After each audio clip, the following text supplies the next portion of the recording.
attending today. I want to make sure and mention a couple housekeeping tips before we get started. First, we are recording this session so that you can go back and view information, or if you have other members of your team that might find this information helpful, they can also go back and take a look at it. I will send out a link to the recording once it is posted in the next couple days. I'd also like to mention that your phone lines are muted. That's only to help with any distraction from background noise when we get a number of people on the phone at the same time. But if you have any technical questions or questions for the presenters, please feel free to type that into the chat box on the left-hand side of your screen. If you're having technical questions or technical issues, I'll try to help get that sorted with you. If you're on the phone line only because you're having trouble getting onto the webinar portion, go ahead and email me at robin@sanctuaryfederation.org, and I will go ahead and help you via email to try to get signed in. Just kind of let me know what's happening and what the issues are. Please, during the presentation, please feel free to type your questions into the chat box as you have them. We will hold all of the questions until the end of the presentation where I'll pass them along. We have several presenters, so we'll kind of pass all the questions to them at the end of the presentation. But please type those into the chat box as you're thinking of them so that you don't forget them. You can do that at any point. I did also want to mention, just in case this comes up, I know a few months ago, all of our GFAS groups got some information from our executive director about looking into the possibility of some type of insurance program. GFAS is still working on that, but to help the progress of that project, if you haven't requested from your insurance agent your loss run report and send in a copy to us, if you could do that, that would be great, and that'll help us move the project on a little more quickly. So I just wanted to mention that also. So again, if you have any questions at all, please feel free to type those into the chat box. And I'm going to go ahead and introduce your first presenter for today, Brian Barrett. He is the founder and CEO of Animal Welfare Organization Insurance Program. His passion for animal welfare is expressed through his activism with representatives regarding animal rights issues in legislature, his volunteering at various shelters, rescues, and sanctuaries, and his commitment to helping organizations that are committed to the welfare of all animals. Brian has over 30 years in the insurance industry, with 11 of those years as a program manager. It's now my pleasure to go ahead and pass this over to you, Brian. Thank you, Robin. Thank you, everybody, for joining us today. We're very excited to present Navigating the Insurance Maze. Animal sanctuaries present a unique exposure of which many underwriters and insurance companies do not understand. The worst time to find out that you're not covered for a claim is at the time of a claim. Insurance protection should be more than reactive, meaning providing defense and payment for a covered incident or claim. It should be proactive, providing tools to help you and your organization to reduce or avoid an incident or a claim. Our objective is to provide some guidance and training on what to look for when seeking insurance and adequate protection for your animal sanctuary. Today we will cover 3 areas. We're going to be explaining why your current insurance coverage may not be enough. We're going to help you to identify coverage necessary for an animal sanctuary. And we're also going to help you to identify ways to reduce potential claims.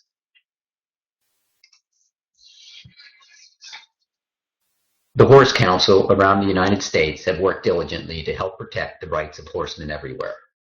Whether you are a sanctuary, a professional trainer, a nonprofit riding club, a personal horse owner, the Equine Warning Law is designed to help protect your rights in the event that you are sued. If you do not comply with the law in your state, you could be jeopardizing your insurance coverage in the event that you do have a claim.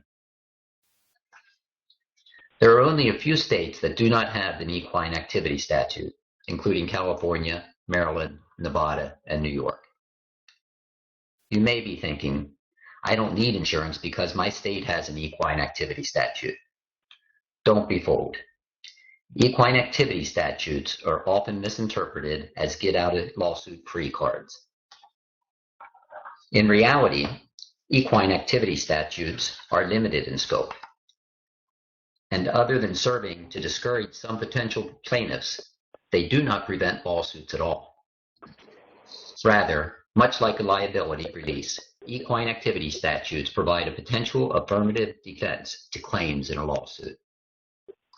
Defending a lawsuit and paying a judgment can be financially ruinous. So you might be thinking, how does an equine activity statute benefit me then? Equine activity statutes have two key benefits. First, they discourage people from suing. Plaintiffs' attorneys often work on contingencies. Basically, what happens is they get paid for a percentage of what the suit is for, and therefore they prefer to take cases that they believe they can win.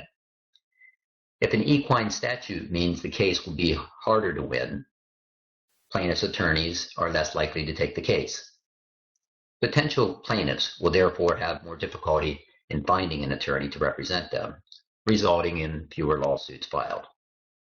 If fewer attorneys are interested in taking the case, the potential plaintiff will also likely pay more for the legal representation, making them again less likely to file a lawsuit.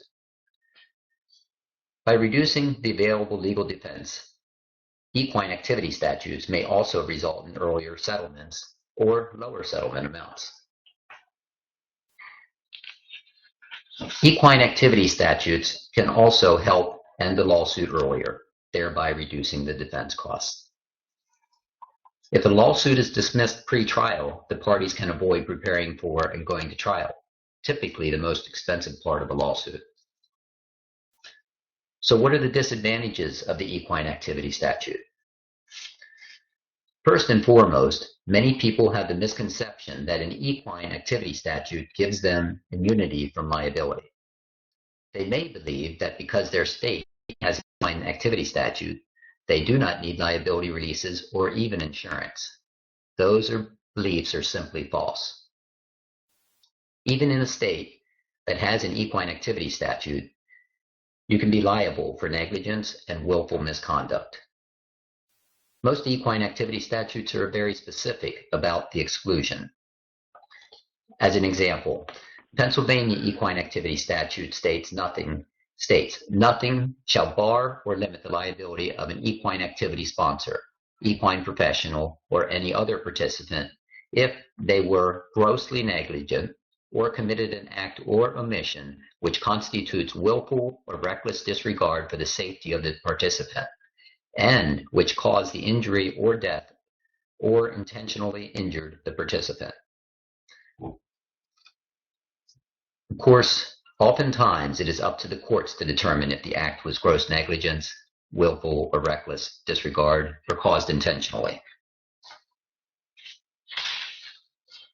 Equine activity statutes also frequently require specific signage to be posted at the equine facility and or specific language to be included in the contracts and liability releases. If you live in a state with such specific requirements and you don't follow the requirements, the equine activity statute may not offer any protection for you. As an example, Pennsylvania equine activity statute requires the following wording to be included in all documents relating to horse activities to be posted on the premises.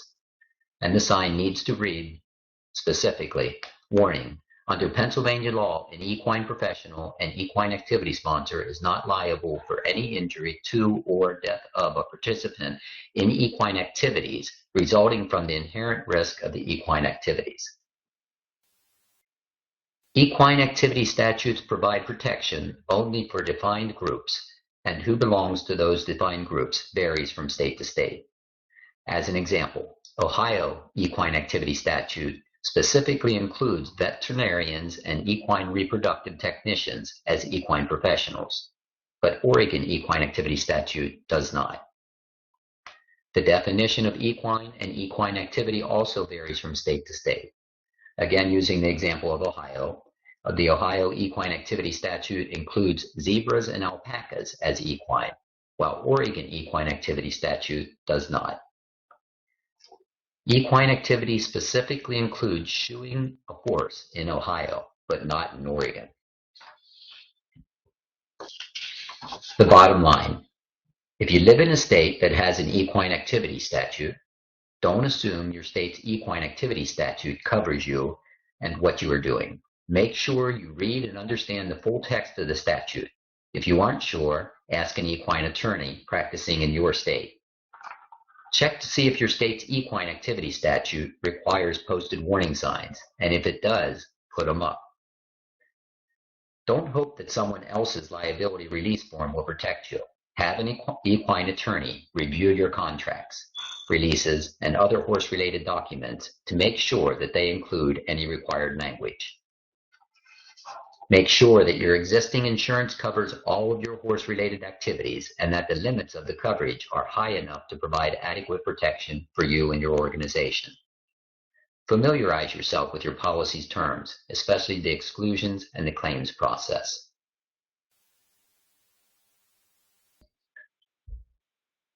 You might be thinking, why isn't my personal property and liability insurance enough? Personal insurance is intended to cover personal property and liability losses resulting from personal activities, and it excludes business activities, meaning they will not provide protection for your sanctuary activities or the property owned or leased by your sanctuary. Operating a sanctuary is a business and must be operated as a business.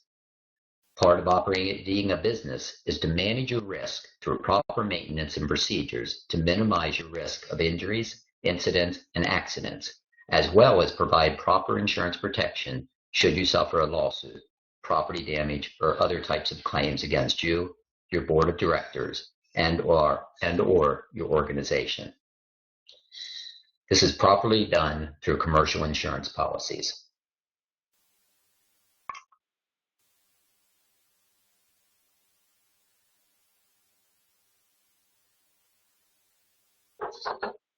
If my rescue organization has limited assets, why should I worry about being sued? I'm going to address this with 3 questions that might be running through your head right now. I don't need insurance because I don't have very many clients. If you are operating a business that derives income and expenses, you are a business. It only takes one client to sue you. Horses and other animals species are very unpredictable, and accidents can and do happen, even in the safest possible environment. Even if you have only one client and you feel confident that you will never be sued by that client, your insurance company or the client's family may sue you if they are injured or killed in connection with your activities. I can't afford liability insurance.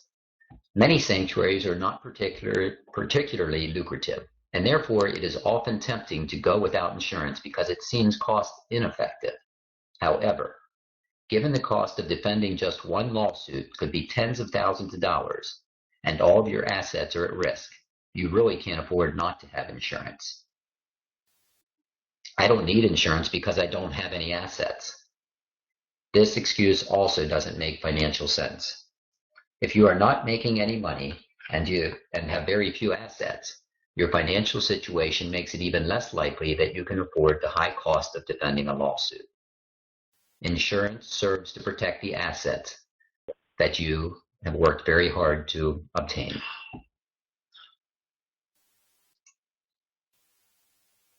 I'd like to introduce Harmony Rena to explain to you the coverages and exposures.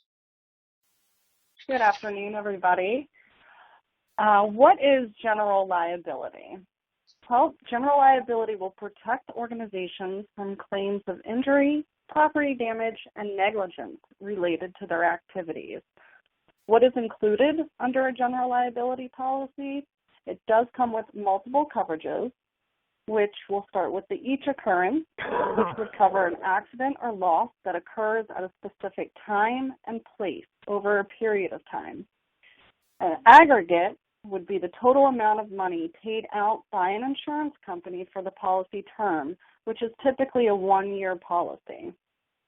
You'd want to make sure you know if your policy is on a claims made or an occurrence form.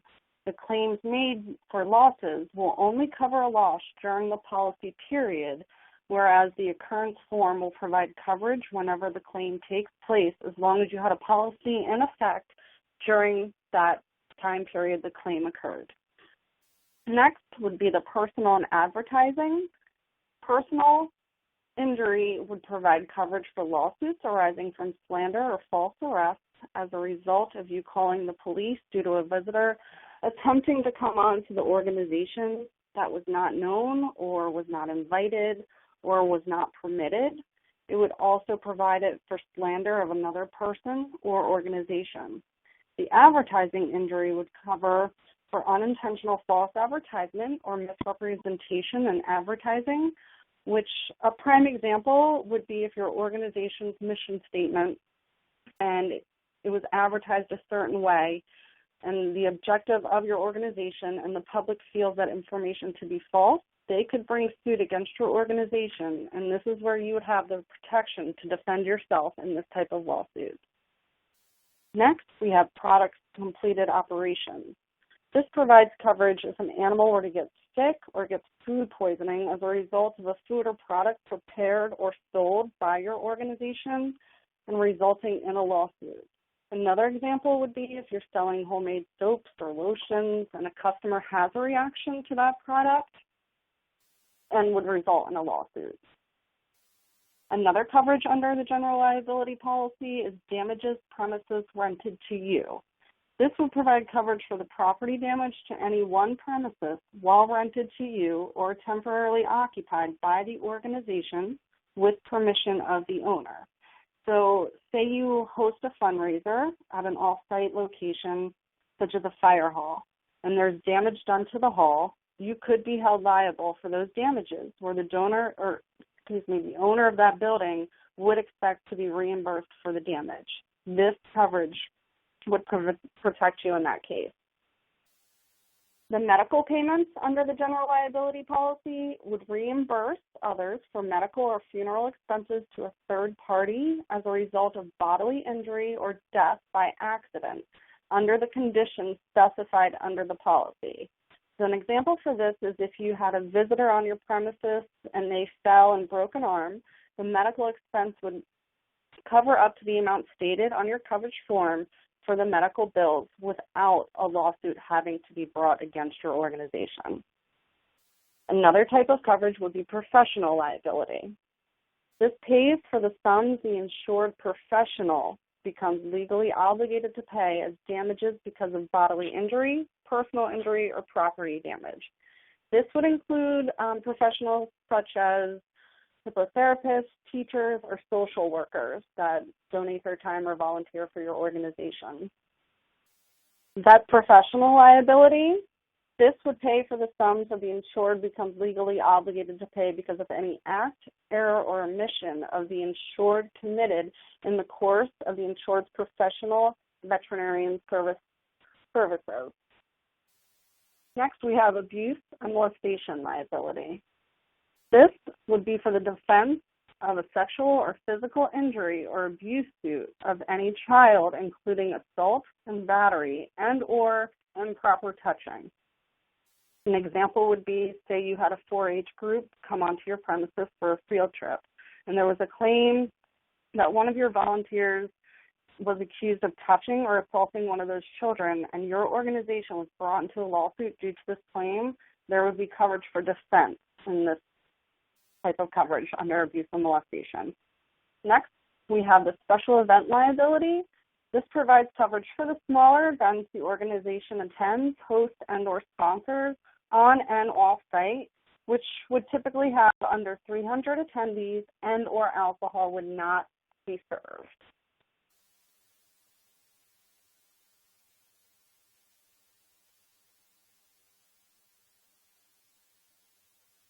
Brian, can you hit my mic? Thank you. What are the types of exposures? This is just a general, brief example of some of the organizations that would require to have a general liability policy. We have wildlife, equine, primate, domestic animals, birds, aquatic animals, and reptiles. Again, just a small group.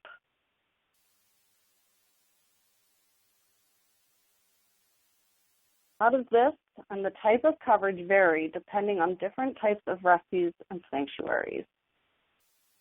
Volunteers versus staff. Well, volunteers should be covered under an accident health policy, whereas employees and staff would be covered under a workers' comp policy. Employees are excluded under a general liability policy for any medical expenses, and there would be no coverage in the event of an accident to an employee under this type of policy. Difference between the visitors and the tours.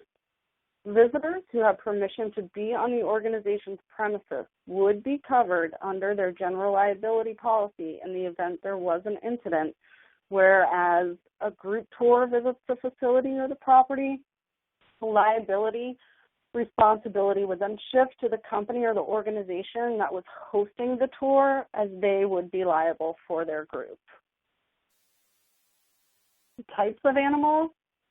When shopping for a general liability policy, you would want to make sure there is no breed or species exclusion on the policy for your specific type of rescue or sanctuary. Therapeutic and riding programs. This is where you would want to make sure you have the professional liability coverage under your policy for the person offering these services. And just to give a few examples of why you would want to make sure you have this coverage is if a rider falls from a horse or becomes injured when near a horse or on the ground, a rider suffers additional injury in relation to the condition for which they sought therapy, a guest rider becomes injured by falling or jumping from a horse when either the rider and or horse gets scared, or a guest rider and horse is bitten by an insect or a swarm of insects. And another example would be a guest rider is injured during a sudden rain and thunderstorm, and the horse may slip, and also lightning can strike nearby, which would scare the horse. So next, I would like to introduce Mary, and she will take it from here. Hi, everybody. I am going to start by talking about some ways that you can reduce risks at your sanctuaries. Now, honestly, GFAS does a really great job of ensuring that their sanctuaries take proper precautions to prevent losses, but it's never a bad thing to review some of these things that you can do to keep yourself, your volunteers, and your visitors safe. So safety equipment. And the type of safety equipment your organization uses will vary slightly depending on the type of species you work with. But some common safety equipment that can help reduce the risk of loss are helmets. Helmets should always be worn when either a volunteer, a visitor, yourself, are riding an animal. Wearing a helmet, it's not going to prevent a fall from happening necessarily, but it's going to minimize that damage if, heaven forbid, a fall does occur. Gloves. Gloves should be worn when handling animals for a variety of reasons, but including in those reasons are to prevent the spread of germs and bacteria. It's especially important when handling animals that can transmit diseases to humans. And if you're handling an animal who's potentially sick and can transmit disease, you may also consider wearing a mask. Some other things you can do, you can wear shoes with non-slip treads that can help prevent falls and potential losses from someone slipping on your property. And then in addition to safety equipment, here are some other things your organization can implement to help reduce the risk of loss. Waivers. Having volunteers and visitors sign a waiver is a step that can be taken to prevent the sanctuary from being held liable if something should happen while they're there. If your facility doesn't already have one, we do have examples available on our website, and the link to that is going to be available at the end of the slideshow. Signage. Signs should be very clearly posted to warn of any dangers in the area. This includes dangers from the animals themselves, as well as from things like electric fences that you may have on the property. We have some other tools available, again, on our website. We have an online library. We have incident report forms that you can use if you don't already have one, and we also have a document available that includes steps you can take if something does occur, steps you can take in an accident investigation. Now, like the title of the slideshow says, insurance can be very confusing. It's a maze, but it's so important to educate yourself and your organization to make sure that you have adequate coverage in case something should occur. Some other types of coverage in addition to general liability that you may want to look into depending on your coverage needs are listed here on this slide. Directors and officers coverage. General liability does not include coverage for directors and officers that your sanctuary may have. So this protects leaders of the organization in the event they are sued for misrepresentation or breach of duty by either the public or by a fellow board member. Business auto. You probably have vehicles in the name of your business, and under a standard auto policy, those would not be covered. So you may want to look into having a business auto policy. Special event coverage. Harmony discussed that general liability does cover some smaller special events, but this is for things that are a little larger, events where there may be alcohol, events where there are armed officers, etc. So make sure you check with your carrier prior to attending or having an event like this to make sure that you're adequately covered, because you may need an additional policy. Property coverage. Property should be specialized to the type of organization that you have. This is going to cover things, the buildings on your property, the outbuildings, the fences. Volunteer accident and health, which Harmony also touched on. This is going to be just kind of like a boost to your volunteer's medical plan in case they would get injured. Cyber liability. This coverage is becoming more and more important. If you take any type of money online, this coverage is going to kick in if there's a breach in security. And inland marine coverage. This is going to cover motorized vehicles that you may use to service your facility. Think along the lines of four-wheelers, golf carts, ATVs, etc. So all these policies are things that you may want to consider when just thinking about the different exposures that your facility and your organization has. So now that we provided you with some of this information and hopefully it's helped, we wanted to see if you had any questions. Thank you very much. I just want to remind everybody, please feel free to type in questions into the chat box on the right-hand side of your screen, and I'll go ahead and pass these along to our presenters. I do have a question asking, does D&O insurance protect the assets of the directors or the assets of the sanctuary? I'll take that one. Directors and officers insurance are manuscript, what they call manuscript types of policies, and therefore they're all written uniquely. However, most directors and officers provide protection for the sanctuary and the board of directors and officers. What I mean by that is they will include the name of the sanctuary if they are drawn into the directors and officers suit. But they will also protect the individual directors and the officers in the event that they are drawn into the suit with them. Great, thank you so much, Brian. Do we have any other questions? I'll give everybody a minute to type those into the chat if you like. And while you're doing that, I do want to say a huge thank you to Mary and Harmony and Brian for a very informative presentation. As I mentioned earlier, we will have this information, the recording of this presentation online, and I'll let everybody know when that's available. I'll send out the link to that information. So please, again, feel free to type any information in the chat box. While I'm waiting for any other questions to come in, I don't know if any of you had any final comments.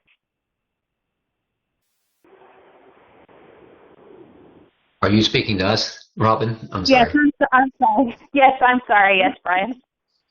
Yes, just if I can, we welcome you to take advantage of any of the tools that are available on our website. We do have, like Mary stated earlier, a library of tools out there that can benefit sanctuaries, and not just equine sanctuaries. I know today we covered a great deal in the area of equine sanctuaries because apparently a lot of the questions out there that needed answered came from the equine sanctuaries.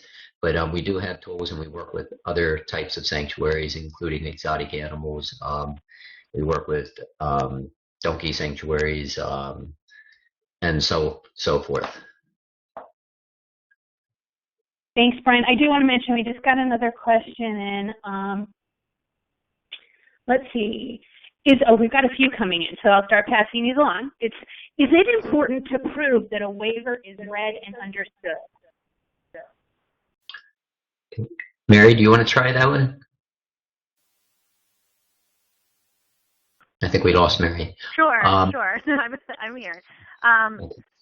It is important that you try to express to someone what they're signing, that they read it and understand it. Now, whether or not, and Brian, you may want to jump in on this one, whether or not that's going to avoid liability if they say they don't understand it. That is a question I think better answered by Brian. Okay. The first thing that I would say is if you have a equine activity law in your state, you want to make sure that there is not specific wording that you have to include in that waiver. The second thing is waivers are, I feel waivers are extremely important because they can help in defending a lawsuit, if not reduce or eliminate a lawsuit. Oftentimes people will be reluctant to sue if they are shown or remember that they signed a waiver. However, it doesn't mean that they won't sue. So what it does in the event that they do sue, it helps to provide an avenue and a tool for the attorney to use defending you in that lawsuit. Thank you, Brian and Mary.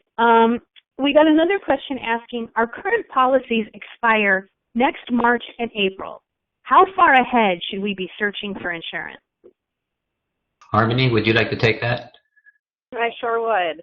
I would recommend anywhere between 60 to 90 days before just to even get an idea. But other than that, typically it could be with, and I'm just speaking for our agency, a good 2 to 3 weeks I would allow to really get a good quote in your hands and to compare, and also to allow whoever you're going to the quote for, and also any other additional quotes that you get so the whole board can compare.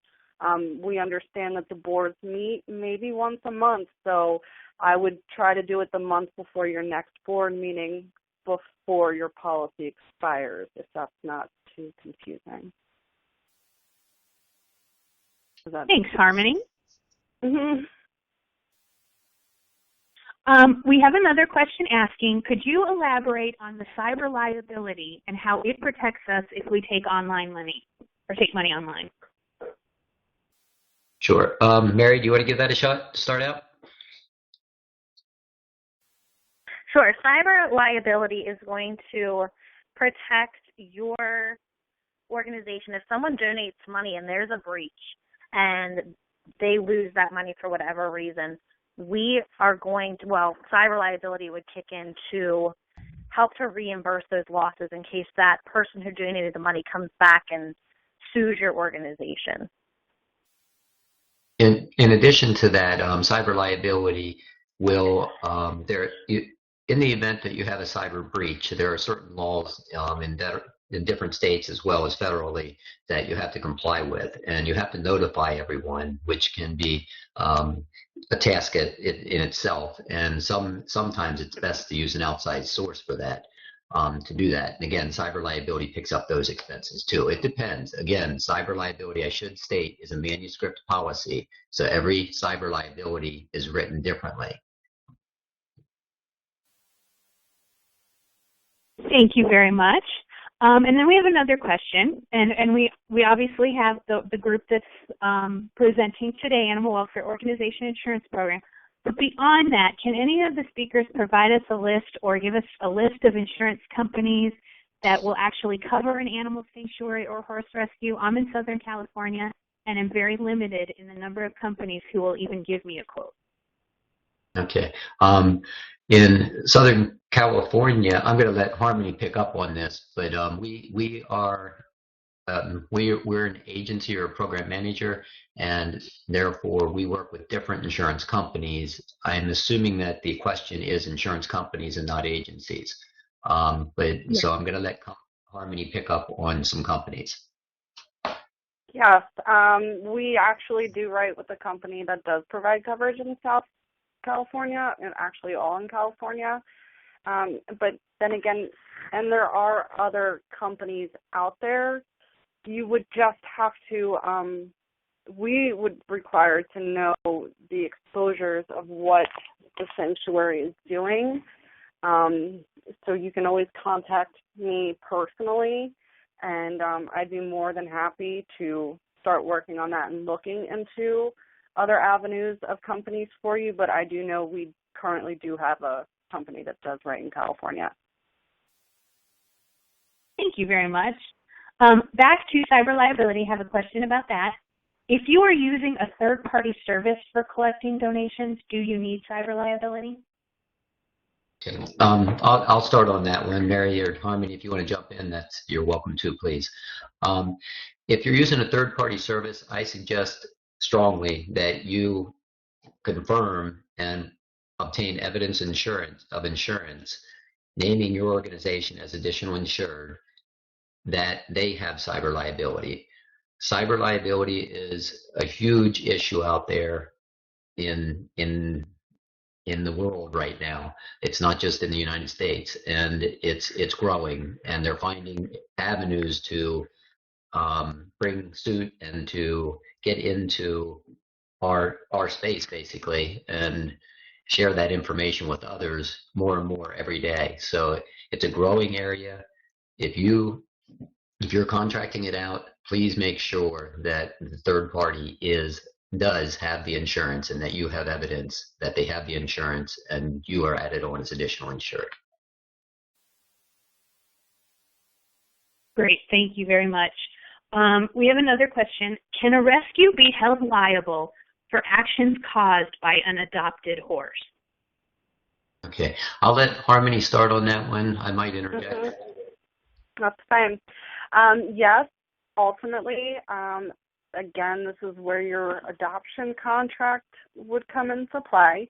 But also, again, that does not mean that the person who adopted the horse and there was an incident, that they could bring you into a lawsuit. So this is where the general liability policy would come in to defend your organization.